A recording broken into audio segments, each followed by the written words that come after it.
Les doy la bienvenida al webinar Tecnovigilancia en Acción, claves para la seguridad y cumplimiento, en la que contaremos con la experiencia de Gabriela Pedraza, que es la responsable de la Unidad de Tecnovigilancia en Insumos para la Salud. Gabriela es ingeniera biomédica y tiene una maestría en Administración en Dirección en Salud. Cuenta con 11 años de experiencia en las distintas etapas del ciclo de vida de los dispositivos médicos. Ha trabajado como ingeniera de servicio para empresas dedicadas a dispositivos médicos de soporte de vida y electrofisiología cardíaca, y se ha desempeñado como ingeniera clínica brindando soporte técnico a profesionales de la salud en el ámbito hospitalario.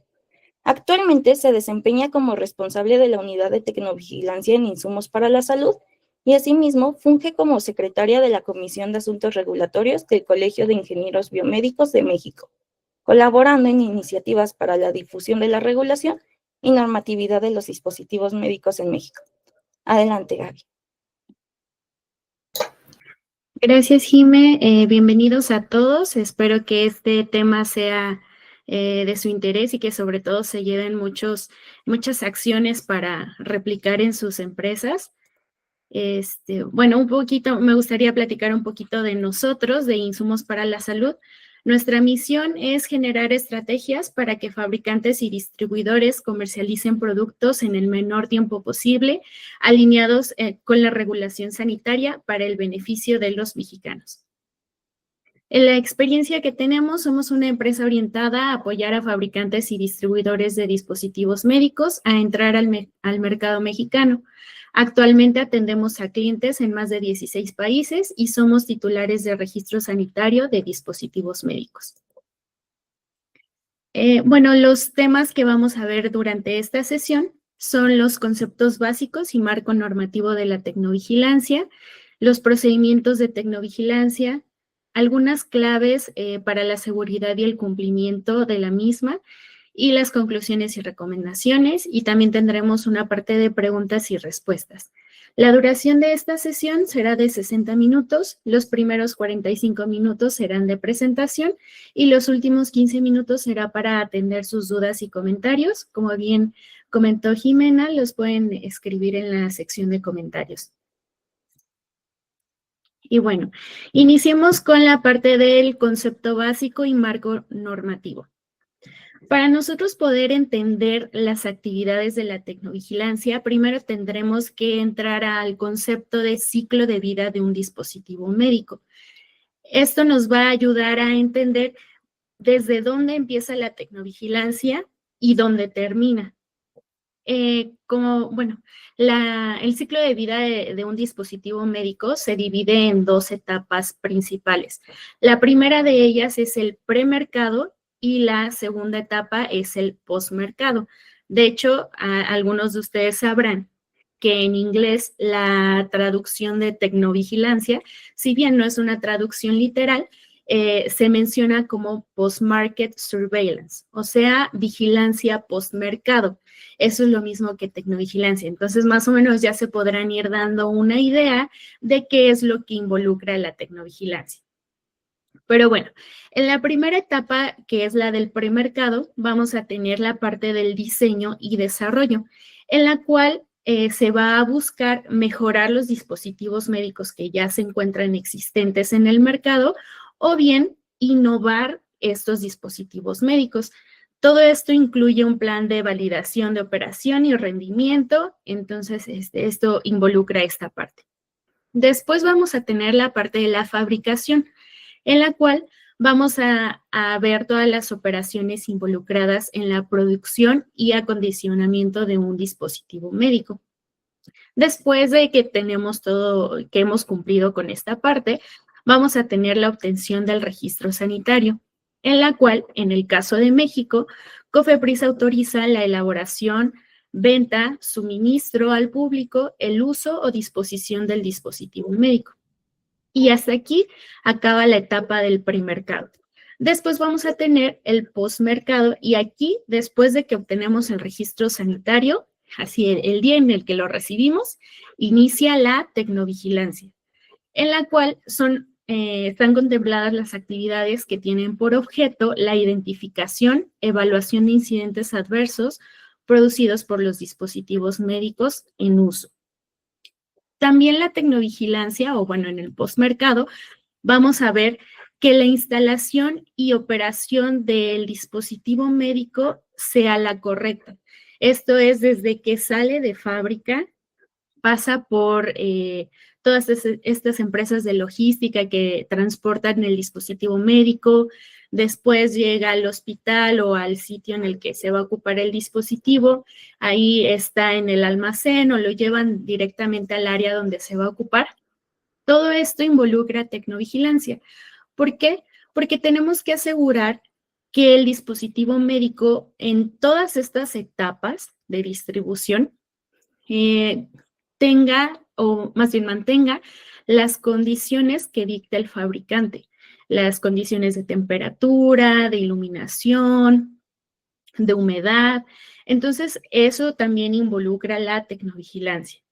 Y bueno, también sabemos que la operación, pues, asegurar que el dispositivo médico cumpla con la indicación de uso del fabricante. Y otra parte que también a veces la pasamos por alto y se nos olvida es que tecnovigilancia también involucra la baja y disposición final del dispositivo médico. Esto siempre va a ser de acuerdo a la vida útil del dispositivo médico, que ustedes la van a poder encontrar en el manual de funcionamiento del dispositivo. Y también cómo es que vamos a dar tratamiento o destrucción adecuada de los dispositivos médicos. Sabemos que hay ciertos dispositivos médicos que deben tener un tratamiento especial, como son, por ejemplo, los tubos de rayos X, que no podemos desecharlos así en la basura normal y que vaya a la basura municipal, sino deben de tener un tratamiento. Entonces, tecnovigilancia también involucra estas actividades.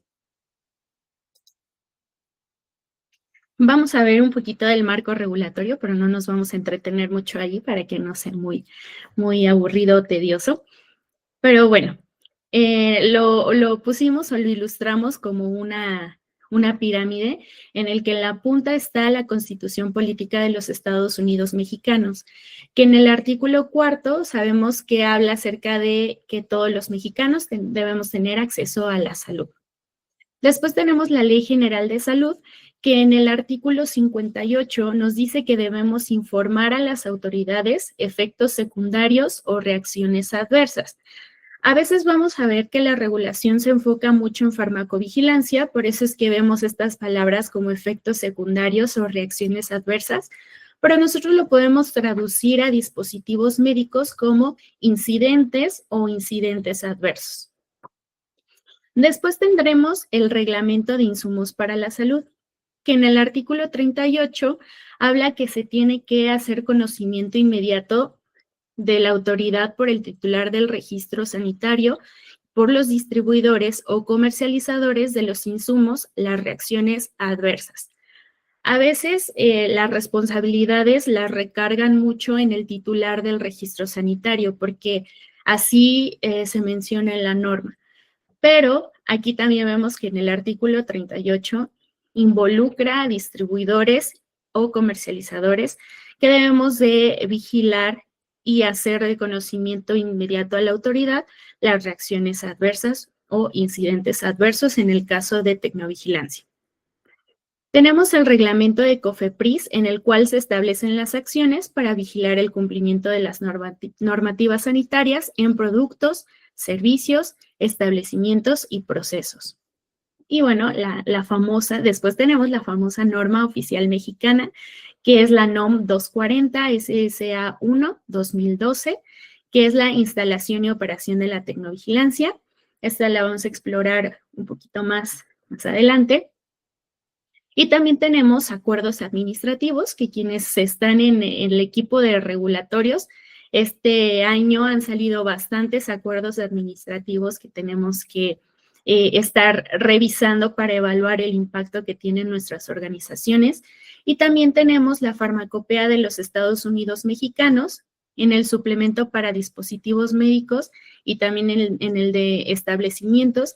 Tienen un apéndice y un capítulo dedicado a tecnovigilancia y farmacovigilancia que les recomiendo que puedan consultar para que sepan también no solo lo que viene en la NOM 240, sino también exploren qué actividades se mencionan ahí y cómo desarrollarlas. Y bueno, vamos a ver un poco de los procedimientos de tecnovigilancia. Como bien mencioné, la norma oficial mexicana en la que nos basamos para tecnovigilancia es la NOM 240 SSA 1 2012, que en el apartado 6.7.3 mencionan los procedimientos mínimos de tecnovigilancia que debería de tener un establecimiento que se dedica a dispositivos médicos. El primero de ellos es el de recepción de incidentes. Aquí ustedes tienen que contemplar todas las vías posibles en las que les pudiera llegar la notificación de un incidente. Esto puede ser de palabra, por ejemplo, un vendedor está hablando con un médico y un médico le comenta que tuvo un incidente. Esta puede ser una vía de recepción de incidentes y tiene que estar contemplada en su procedimiento normalizado de operación.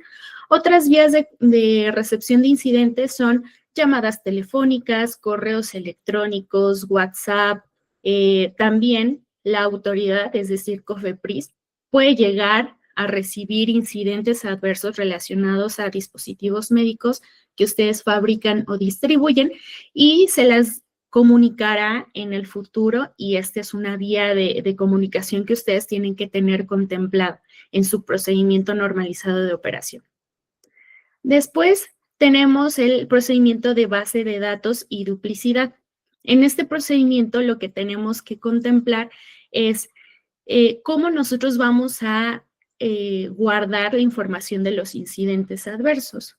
La autoridad no nos dice tienes que hacerlo en una base de datos, en programación Python, no, o sea, solamente dice haz una base de datos que debe de ser testeada, tiene que comprobarse que funciona, que no se duplica la información.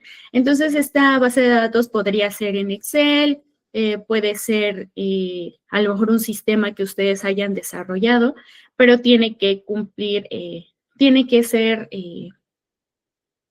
pues testeada, ¿no? Que funcione correctamente. Y también en esta base de datos se tiene que revisar que no se dupliquen los incidentes adversos. Como bien les comenté, podemos tener distintos tipos de vía de comunicación de incidentes. Entonces, si, por ejemplo, el vendedor tuvo esta recepción de un incidente, pero también lo comunicó un distribuidor vía correo electrónico, pero estamos hablando del mismo incidente, entonces ustedes tienen que asegurarse de que su base de datos pueda detectar que este incidente es duplicado, solo tiene una distinta vía de información. Entonces, por eso es importante que su base de datos esté muy bien comprobada y que pueda tener la capacidad de verificar que no se dupliquen estos incidentes. A lo mejor cuando tenemos poquitos incidentes es muy fácil decir, sí, yo recuerdo que ya me habían reportado esto. Pero ya cuando estamos hablando que nos están reportando muchos incidentes, entonces ya ahí se complica un poco más la cosa, entonces tenemos que hacer uso de la tecnología. Después tenemos el análisis, seguimiento y cierre de incidentes, en el cual en la norma oficial vienen criterios para nosotros determinar si un incidente es, si un incidente es adverso, si es una queja de calidad o si el incidente es notificable y cómo es que nosotros lo vamos a reportar a la autoridad. Entonces, este procedimiento debe contemplar eso. También, ¿qué acciones de seguimiento vamos a hacer? En el caso de que sea una queja de calidad, ¿quién lo va a atender? En caso de que sea un incidente adverso, ¿a quién se le comunica? ¿Qué acciones se van a tomar? ¿Cómo se va a notificar a la autoridad? Y en el cierre de incidentes es las acciones finales que nosotros determinamos para poder corregir este incidente. También tenemos el el procedimiento de clasificación y registro de incidentes, en el cual va muy de la mano con el de análisis y base de datos y duplicidad. El penúltimo procedimiento que contempla esta versión de la norma es el de elaboración e ingreso de informe de tecnovigilancia. Como algunos de ustedes sabrán, el informe de tecnovigilancia es un requisito para renovar el registro sanitario. Sabemos que el registro sanitario tiene una vigencia y para nosotros prorrogar este registro sanitario debemos dar cumplimiento con el informe de tecnovigilancia. Aquí, este informe lo menciona la norma que sea para la primera prórroga y ya después no lo menciona en prórrogas subsecuentes. Pero como recomendación personal, yo les puedo decir que para poder nosotros generar esta confianza con la autoridad, sí, aunque no sea un requisito explícito en la norma, ustedes siempre presenten sus informes de tecnovigilancia a la autoridad para todas las prórrogas que vayan a tener. Esta actividad, es importante decir, que es únicamente del titular del registro sanitario. El trabajo de los distribuidores, en este caso, es proveer de la información que se va a plasmar en el informe de tecnovigilancia al titular del registro sanitario. Esto especialmente porque hay una sección en la que se mencionan las piezas comercializadas del dispositivo médico. Entonces, para esto se necesita mucha ayuda e información del distribuidor, que realmente son los que están llevando el dispositivo médico a comercializar. Y por último tenemos el de conservación de datos de tecnovigilancia, que esto es por cuánto tiempo nosotros vamos a guardar esta información, en dónde la vamos a resguardar. Entonces, eso también ustedes lo tienen que plasmar en este procedimiento. Ahora, como algunos de ustedes saben, se está trabajando o salió un proyecto de norma de la 240 en el 2024 que, bueno, nosotros ya podemos ir viendo hacia cuál es la tendencia de la autoridad o qué es lo que está buscando ahora la autoridad en temas de tecnovigilancia. Ahora los procedimientos normalizados de operación van a estar en el apartado 8.2. Y ustedes pueden así ver de primer vistazo que se parecen algunos, pero hay adiciones importantes en las que si ustedes empiezan a trabajar desde ahorita en hacer actividades para cumplir con estos procedimientos, cuando la norma salga a la actualización, ya no les va a costar tanto trabajo migrar a esta versión de la norma. El primero de ellos, pues, es muy parecido, se llama recepción, registro, codificación y archivo de las notificaciones de incidentes e incidentes adversos. Aquí lo que se menciona es que ahora ya nuestros incidentes deben de tener un código y para que sea más fácil identificarlos. Entonces, es para que también lo tengan en cuenta. El siguiente es detección de duplicidad de notificación de incidentes e incidentes adversos. Aquí es importante y ya lo veremos en otros webinars más adelante, cuál es la diferencia entre un incidente y un incidente adverso, pero aquí la norma, este proyecto de norma ya hace mucho más hincapié en que no todo es incidente adverso.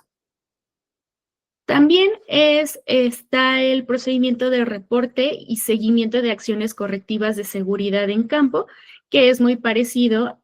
No, este sí es algo nuevo que no se menciona. No se hacía tanto hincapié en acciones correctivas de seguridad de campo y ahora ya tenemos que nosotros contemplarlo, cómo es que se van a reportar estas acciones a la autoridad, porque pasaba que una acción correctiva muy común es que se cambia el IFU, se hacen algunas adecuaciones porque a lo mejor se dieron cuenta que no, las indicaciones de uso o instrucciones de uso no estaban muy claras. Entonces se hacen adecuaciones y no se notifica a la autoridad. Ahorita ya la norma, el proyecto de norma ya está haciendo hincapié en que estas acciones correctivas se tienen que notificar y reportar. También el otro procedimiento es investigación de incidentes e incidentes adversos, en el cual nosotros se va a contemplar todas las acciones que tenemos que realizar para investigar el incidente y determinar si es un incidente adverso o no, cuál es su causalidad, etcétera. El otro procedimiento, informe de tecnovigilancia, que es igual que la versión que tenemos ahorita de la norma. El siguiente es capacitación y difusión de las actividades de la tecnovigilancia. Algo que nos hemos dado cuenta los que trabajamos en la parte de tecnovigilancia es que este trabajo, si bien hay un responsable de tecnovigilancia, no se puede realizar solo, necesita el compromiso de toda la organización. Es por esto que se tiene que contemplar que debemos de capacitar a toda la organización y también a los usuarios de los dispositivos médicos y difundir las actividades de la tecnovigilancia que está haciendo la organización. Es por eso que la autoridad ahora en este proyecto de norma está contemplando esto. Sin capacitación y difusión, la gente te va a decir qué es tecnovigilancia, o sea, te va a preguntar, ¿no? Pues no sé qué es tecnovigilancia, y a mí me ha pasado que creen que es relacionado a cámaras de video o no sé, sistemas de seguridad, ¿no? Entonces, y me lo han comentado en un inicio médicos y enfermeras. Entonces, es importante que capacitemos y difundamos estas actividades. El siguiente procedimiento que tampoco estaba contemplado como tal, como un procedimiento, pero sí había un apéndice de análisis de tendencias. Ahorita se llama reporte de tendencias basado en gestión de riesgos. Como bien les comenté, un incidente no siempre es incidente adverso y tampoco un incidente adverso siempre es notificable. Pero esto no quiere decir que nosotros no vayamos a registrar esta información. ¿Por qué? Porque puede pasar que a lo mejor dices, no, pues fue una queja de calidad, una. Después empieza a pasar muy seguido. Después, ¿tú cómo vas a tener esta información, esta certeza de acercarte, a lo mejor si eres distribuidor, acercarte con el fabricante y decirle, mira, he tenido estos 10 casos de quejas de calidad de la misma situación y a pesar de que no tengo que notificarlo a la autoridad, tenemos que darle una solución porque esto está creciendo, porque ya se está haciendo una tendencia. Entonces, por eso es que la autoridad está incluyendo este procedimiento normalizado de operación y les recomiendo también que ustedes lo vayan contemplando. El siguiente procedimiento, notificación y envío de incidentes e incidentes adversos, que también ya se contemplaba antes. Y el último, que también es muy importante para todos nosotros, el de búsqueda de alertas de seguridad. Muchas veces no nos llegan a nosotros esta información. ¿Qué es lo que también nosotros tenemos que hacer como tecnovigilantes? El salir y buscar a bases de datos internacionales, por ejemplo, el comportamiento de nuestros dispositivos médicos. Esto nos va a ayudar a estar prevenidos y saber que existe la posibilidad de que nos ocurra o que si se cumplen ciertas condiciones de uso del dispositivo médico, pudiera ocurrir un incidente adverso, entonces nosotros poderlo prevenir. Y si tuviéramos alguna duda acerca de incidentes adversos que han pasado, podemos regresar con el fabricante y decirle, fabricante, explícame qué pasó, existe alguna posibilidad de que ocurra en México, hay lotes involucrados que pudieran llegar a México y que nosotros tenemos que tomar acción, o hay lotes en México que están afectados y que te los tenemos que regresar. Es importante por eso que nosotros hagamos estas búsquedas de alertas de seguridad internacionales. Y bueno, pasemos a una parte que es la de las claves para la seguridad y cumplimiento, en el cual les daremos unos tips que ustedes pudieran implementar en sus organizaciones. Lo primerito, y por eso es que nosotros iniciamos con el marco regulatorio, es conocer y cumplir las obligaciones legales y normativas. Esto es desde mantener actualizados los registros sanitarios. Esto es muy importante. Si hay una modificación en el registro sanitario, estar atentos y poder realizarlo. Más bien, si hay una modificación en el dispositivo médico que impacta el registro sanitario, tenemos que nosotros hacerlo de conocimiento a la autoridad. También, si tú eres distribuidor o eras distribuidor de un dispositivo médico en el cual ya no tienes relación comercial con el fabricante, es recomendable que pidas que te saquen del registro sanitario si es que tú ya no comercializas el dispositivo médico. Por eso es que es importante que como distribuidores ustedes tengan conocimiento de en qué registros sanitarios están incluidos, para que si ocurre esta situación que termina en relación comercial, puedan ustedes pedir que lo saquen del registro sanitario. También que sus avisos de funcionamiento estén actualizados, esto es direcciones, números de contacto, nombre del responsable sanitario, también personas autorizadas. Eso pasa mucho, que hay mucha rotación de personal en las organizaciones y ya las personas que estaban en el aviso de funcionamiento ya dejaron de trabajar hace mucho tiempo en la organización. Pues vigilar que ya no se encuentren en los avisos de funcionamiento. Y también el alta de la unidad de tecnovigilancia, que esté dada, bueno, primero que estés dado de alta ante COFEPRIS y segundo que el responsable de tecnovigilancia esté actualizado y siga siendo la misma persona. También el correo en el correo de contacto del responsable de tecnovigilancia, que la dirección de la unidad de tecnovigilancia esté actualizada, también es importante. Jimé, veo una pregunta, ¿la atendemos al final? Ok, vale. También implementar procesos alineados con la Ley General de Salud, el artículo 58 que les había mencionado, la norma 240, que como vimos está pegada totalmente a tecnovigilancia, pero también la NOM 241, que habla de un sistema de gestión de calidad. Si tú en tu organización aún no tienes un sistema de gestión de calidad, es importante que sepas que primero tienes que echarte un clavado a esta norma, implementar tu sistema de gestión de calidad y la norma 240 y los procedimientos que vimos en la diapositiva anterior tienen que ir anclados a este sistema de gestión de calidad. Entonces, si no tienes ese sistema de gestión de calidad, aunque hagas tus procedimientos de tecnovigilancia, van a estar un poco endebles, no van a tener una base sólida a la cual anclarse. Entonces, por eso es que si no tienes sistema de gestión de calidad, te invito a que puedan empezar a trabajarlo. También asegurarse de que todo el personal clave conozca y entienda estas obligaciones. El personal clave, yo diría que es mucho de la alta dirección.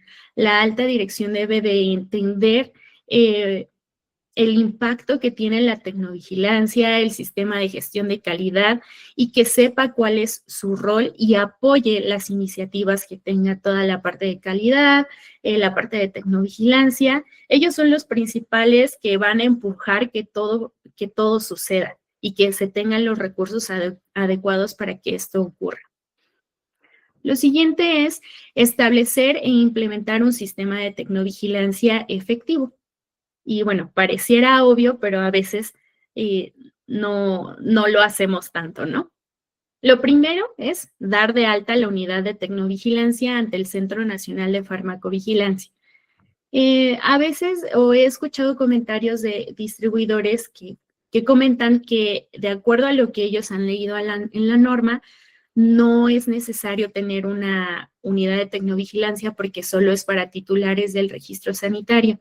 Y la verdad es que no. De hecho, ustedes son también muy importantes en la parte de tecnovigilancia. Como vimos, pues ustedes tienen la información de primera mano y deben de tener su alta de unidad de tecnovigilancia. Lo siguiente, y va muy de la mano con el alta de la unidad, es designar y capacitar al responsable de la unidad de tecnovigilancia. Esto de designar, muchas veces ocurre que el mismo responsable sanitario es el responsable de la unidad de tecnovigilancia. Es aceptable, se puede hacer, pero conforme va a lo mejor y es válido también en una organización pequeña, pero se van a ir dando cuenta que entre más crece la organización, esto no puede ocurrir porque el responsable sanitario tiene muchas actividades y también el responsable de unidad de tecnovigilancia son otras actividades y en ocasiones se pudiera prestar a que es juez y parte en este caso, ¿no? Porque el responsable sanitario, si bien ve muchas normativas y ve por la salud de la organización, el responsable de la unidad de tecnovigilancia también tiene un alto compromiso con los pacientes y la seguridad de los pacientes. Entonces, es mejor que separemos estas dos figuras y también el capacitar al responsable de la unidad de tecnovigilancia. Obviamente, el responsable de tecnovigilancia debe tener un perfil específico, pero también debe de estar en constante capacitación. Lo siguiente, y como ya hablamos, es contar con procedimientos normalizados de operación que sean claros para la recepción, evaluación y reportes de incidentes adversos. El integrar la tecnovigilancia con los procesos de gestión de calidad, esto podemos basarnos en la ISO 13485 y gestión de riesgos, que es ISO 14971, que como bien lo observaron en la nueva versión o en el proyecto de la norma, menciona mucho gestión de riesgos. Entonces, también que ustedes puedan revisar estas normas. Lo siguiente es el monitoreo postmercado y análisis de tendencias. Es importante mantener un sistema de seguimiento de los productos distribuidos para detectar problemas recurrentes. Como titulares del registro sanitario, en el caso de que no seamos también distribuidores, debemos saber quiénes son los distribuidores de los dispositivos médicos y qué están distribuyendo, cuánto están distribuyendo. Y bueno, los distribuidores, saber números de serie, números de lote y a dónde están yendo estos dispositivos médicos. También, si tú como distribuidor tienes subdistribuidores, el saber quiénes son tus subdistribuidores y así la cadenita hasta nosotros saber quién es el usuario final. Si bien no vamos a saber el nombre del paciente, el nombre del doctor, o no es así, pero sí saber que por lo menos llega a este hospital o a esta clínica. También debemos de analizar la información de quejas, devoluciones, alertas internacionales y publicaciones científicas. Lo que les comentaba, todo esto nos va a ayudar a detectar tendencias y ser más preventivos que correctivos. A veces tecnovigilancia lo vemos ya cuando nos reportaron un incidente y ya hubo algo grave con un paciente y tenemos que corregirlo, pero la tendencia de la tecnovigilancia es que sea más preventiva, el poder nosotros ir viendo cuando algo está ocurriendo, o más bien cuando algo pudiera ocurrir antes de que ocurra y tomar acciones para evitarlo. Eso es lo que en realidad busca la tecnovigilancia, no que pasen incidentes, sino encontrarlos, la manera de prevenirlos. También usar estos datos, los de las tendencias, para prevenir riesgos y mejorar productos y servicios. También otra cosa de la tecnovigilancia es que muchos creen que es como para acusar al fabricante y que lo saquen de México y que ya no comercialice. No, la realidad es que lo que busca tecnovigilancia es tener cada día mejores productos, que se usen más, que sean más beneficiosos para los pacientes, que tengan más beneficios que riesgos el uso de un dispositivo médico. Y esto solo se logra cuando nosotros retroalimentamos al fabricante. Si el fabricante pues nunca sabe que hubo un incidente, que está ocurriendo esto con su dispositivo médico, pues no va a saber que tiene que hacer modificaciones en el mismo. Entonces, por eso es nuestro compromiso también, tanto con la población como con el fabricante, para que mejore estos productos. Lo siguiente es la trazabilidad y documentación sólida. Tenemos que asegurar la trazabilidad completa del dispositivo, desde el fabricante hasta el usuario final. Lo que ya comentábamos, conservar la documentación de reportes, evaluaciones y acciones para demostrar cumplimiento ante auditorías o visitas regulatorias. Todo lo tenemos que tener documentado, todo. Si, por ejemplo, podrías decir, no, es que este usuario no me contestó cuando yo le pregunté de un incidente adverso. ¿Ok? Lo documentas. Y si un día vas a tener una auditoría o tienes una auditoría, una visita regulatoria, puedes tener esta evidencia de que lo contacté 4 veces y no hubo respuesta. Es muy importante la evidencia que nosotros podamos tener de cualquier situación. También el facilitar acceso a esta información cuando COFEPRIS o clientes lo solicitan. Puede pasar que COFEPRIS se acerque, toque la puerta, pida alguna información y nosotros no tengamos nada y ahí nos vamos a echar un clavado a los correos o mensajes. Es importante que tengamos la información siempre resguardada, que sepamos dónde está, para que sea mucho más fácil la gestión y el flujo de comunicación. El siguiente punto importante es la comunicación oportuna y coordinada. Mantener canales claros y rápidos de comunicación con hospitales. Es muy importante que como distribuidores ustedes puedan tener este contacto con los hospitales. Ya cada vez es más la tendencia que los hospitales tengan una unidad de tecnovigilancia. Entonces, que ustedes como distribuidores se acerquen a la unidad de tecnovigilancia y digan, aquí está mi contacto de tecnovigilancia. En caso de que tengas algún incidente relacionado con mi dispositivo médico, puedes hacer este contacto más fácil, porque estas unidades pasa que si no saben el contacto del distribuidor, lo van a reportar directamente a COFEPRIS. Entonces, es mejor que tengan este contacto con ustedes y ustedes vayan prevenidos y puedan tener todos los medios para hacer un análisis en tiempo y forma allá cuando COFEPRIS te está buscando y te llega la notificación. También esta comunicación debe ser con subdistribuidores, el titular del registro sanitario, esto es de distribuidores hacia el titular y del titular hacia el distribuidor, y las autoridades sanitarias, por supuesto. Proveer instrucciones y actualizaciones de seguridad a los usuarios finales sin demora. Pues sabemos que los dispositivos médicos muchas veces están en constante cambio y evolución. Si nosotros sabemos de algún cambio, alguna modificación, actualización de software, se le tiene que comunicar a los usuarios finales y se tiene que tener evidencia, esto es muy importante, de que se comunicó este cambio. Capacitación continua y cultura del cumplimiento. Se tiene que capacitar al personal de ventas, técnicos y administrativos en detección y reporte de incidentes y requisitos regulatorios aplicables. La verdad es que la mayoría de nosotros, como que estamos en oficina, no tenemos tanto contacto con campo, ¿no? En el hospital, en lo que está pasando realmente. Los que tienen este contacto de primera instancia son los de ventas, los que capacitan y los ingenieros de servicio. Ellos deben estar muy capacitados en la detección y reporte de incidentes y también en todos los requisitos regulatorios, para que ustedes lo tomen en cuenta y trabajen en capacitar a su personal.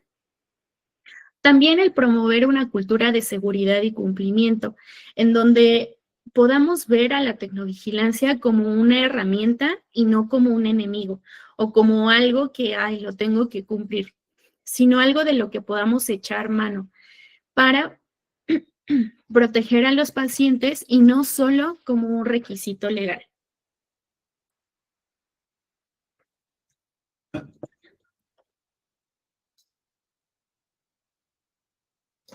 Disculpen. Y también lo siguiente es una mejora continua y retroalimentación. Tenemos que incorporar los hallazgos de tecnovigilancia en las nuevas versiones del producto, como lo comenté anteriormente, mejora de procesos de distribución, servicio técnico y atención a clientes. La tecnovigilancia siempre va a buscar la mejora continua y también documentar y compartir las acciones correctivas y preventivas con todos los actores involucrados. Si tú eres fabricante, tienes que compartirlo con tu titular del registro sanitario, si lo tienes, con tus distribuidores y con los usuarios. Si tú eres distribuidor, tienes que también acercarte con el titular del registro sanitario para asegurarte de que tiene conocimiento de esta acción correctiva y preventiva y también, pues obviamente, con el usuario. Y todo esto, como lo dije y lo repetiré, lo tienen que documentar. Debe de haber evidencia de que estamos compartiendo esta información. Y bueno, para cerrar, antes de las preguntas, me gustaría terminar con una pequeña reflexión. La tecnovigilancia eficaz no solo protege a los pacientes y usuarios, sino también protege la reputación y continuidad del negocio al demostrar responsabilidad y cumplimiento ante las autoridades. Listo, Jimé. Muchas gracias, Gaby. Bueno, ahora sí abrimos la sección de preguntas y respuestas. Adelante, Sonia. Hola, buenos días. Muchas gracias por su presentación. Fue bastante clara y a mí me llamó mucho la atención una parte muy específica. Ustedes mencionaban la participación de la alta dirección, lo cual, bueno, es muy claro. Sin embargo, yo todavía tengo un poco de duda qué tanta injerencia debe tener el responsable sanitario. Es decir, en el caso muy específico de donde estamos nosotros, sí tenemos un responsable de unidad de tecnovigilancia que está debidamente capacitado, tiene muy claro los procedimientos. Sin embargo, justo estamos como en esta tarea de ver qué tanta injerencia debería tener el responsable sanitario o si debería tenerla.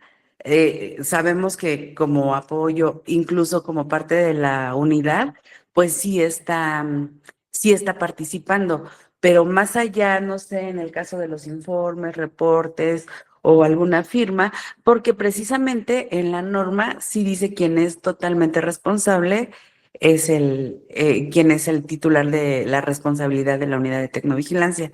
No sé si tengan algún comentario con respecto a esto. Sí, bueno, como comentaba, los procedimientos normalizados de la unidad de tecnovigilancia tienen que ir anclados al sistema de gestión de calidad. El sistema de gestión de calidad lo administra o lo crea, lo vigila el responsable sanitario. Entonces, ese es el primer involucramiento. De ahí el responsable sanitario, y es de acuerdo a la organización, se tiene que estipular qué tanto se tiene que involucrar el responsable sanitario. Por ejemplo, en nuestro caso, el responsable sanitario sí busca mucho involucrarse por ejemplo, hay un incidente, entonces buscar como tener este equipo multidisciplinario. Si bien no es el que toma las decisiones, pero sí es parte de como para dar su opinión. Y también en el informe de tecnovigilancia, como mencionas, el que es responsable y el que firma el informe de tecnovigilancia es el responsable de la unidad de tecnovigilancia, pero el que asegura que se estén ocupando los formatos adecuados, que se esté llevando una logística de la información correcta, es el responsable sanitario. Entonces, el responsable sanitario lo vigila globalmente, da su feedback, da su opinión, y el responsable de tecnovigilancia realmente es el que lleva la responsabilidad y el que tiene que trabajar en pro de la tecnovigilancia. Ok, muchas gracias. Muy claro tu comentario. Muchas gracias. De nada. Gracias. Bueno, ahora la pregunta del chat.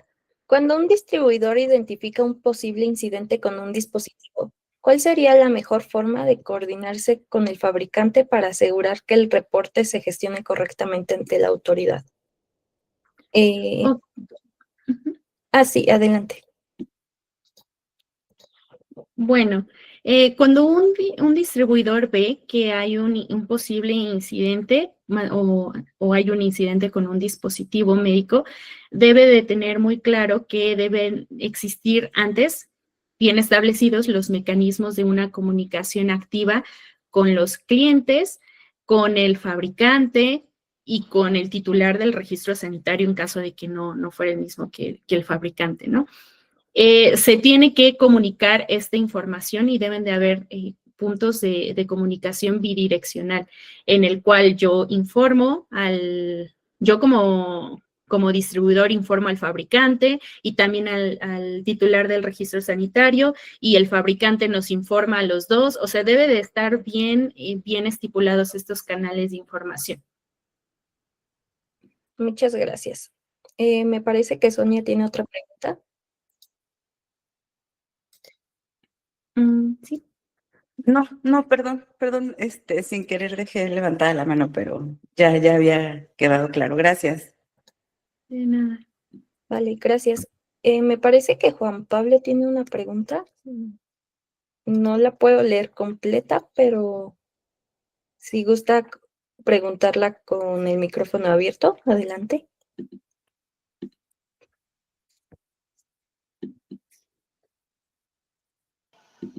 Primero que nada, buenos días. Muchas gracias por la presentación. Más que nada, mi pregunta va enfocada a justamente cómo está realizando estas operaciones en la parte de la trazabilidad. Porque, por ejemplo, en la empresa en la que trabajo somos distribuidores y pues por ende también tenemos subdistribuidores. Solo que hay veces en las que los mismos subdistribuidores no quieren proporcionarnos la información de los dispositivos. ¿Existe alguna forma de acercarnos y que sea más factible que nos proporcionen esta información justo para el cumplimiento de la norma? Sí, bueno, aquí debemos saber que contractualmente debería de estar estipulado que toda la información que tengan de la comercialización se tiene que compartir con ustedes como distribuidores. Si no, tendrían que evaluar esto que se estipula en los contratos, porque ustedes sí deben de tener acceso a esta información. Creo que es la manera en la que se tiene que solucionar si es que ya han agotado toda la parte de estar preguntando, contactándolos y también pues saber, no sé específicamente la situación, pero si llegara a tener este subdistribuidor alguna relación con el fabricante, pues también pedir apoyo al fabricante para que solicite esta información con el subdistribuidor. Vale, muchísimas gracias. De nada. Gracias. La siguiente pregunta en el chat es, actualmente, ¿cuál debería ser la gestión de las acciones correctivas de seguridad en campo ante la autoridad? Bueno, como lo comentaba, estas acciones se tienen que comunicar, las acciones correctivas. Entonces, de primera instancia, imaginemos un escenario en el que el fabricante se comunica contigo distribuidor o contigo titular de registro y te dice, voy a implementar esta acción correctiva. Por ejemplo, la más común, bueno, hablemos de otra, ya no del instructivo. A lo mejor voy a cambiar unos sensores de flujo. Porque he visto que tienen muchas fallas. Entonces, generalmente el fabricante va a llegar con una notificación, con una carta, esto es lo ideal, con una carta en la que explica el motivo de esta acción correctiva, si es derivado de un incidente adverso o no, y esta carta, si eres distribuidor, te va a pedir que la presentes con todos los usuarios y que te firmen, obviamente, tu orden de servicio si hiciste un cambio en una refacción o si es como algo más informativo, pues de conocimiento de que se está haciendo esta acción correctiva. Una vez que tú ya tienes la evidencia de que o hiciste el cambio o informaste al cliente, entonces tú regresas a tu organización, comunicas al titular del registro sanitario, que en teoría también el fabricante debía de haber comunicado al titular. Y una vez que tienes esta evidencia, que sabes cuáles son los dispositivos médicos impactados, o sea, hablemos de números de serie. Ya que tienes esta información, se tiene que ingresar a COFEPRIS con un escrito libre explicando todo esto que comenté, ¿no? El motivo de la acción correctiva, si es derivado de algún incidente adverso, dispositivos médicos impactados y evidencia de que se realizaron esta acción. Ok, muchísimas gracias, Gaby. Bueno, entonces, si no hay más preguntas por el momento, aprovecho este espacio para invitarlos a nuestro próximo webinar, que igual será dado por Gaby, y se llamará Fortaleciendo la Tecnovigilancia desde la recepción de incidentes adversos. Será el próximo 20 de noviembre a la misma hora e igualmente desde Google Meet. Bueno, muchísimas gracias a todos por su asistencia. Esperamos verlos pronto en nuestros próximos webinars. E igual si tienen alguna duda en particular, no duden en agendar una asesoría con nuestros expertos, escaneando el código QR que aparece en la pantalla. Muchas gracias a todos por su asistencia.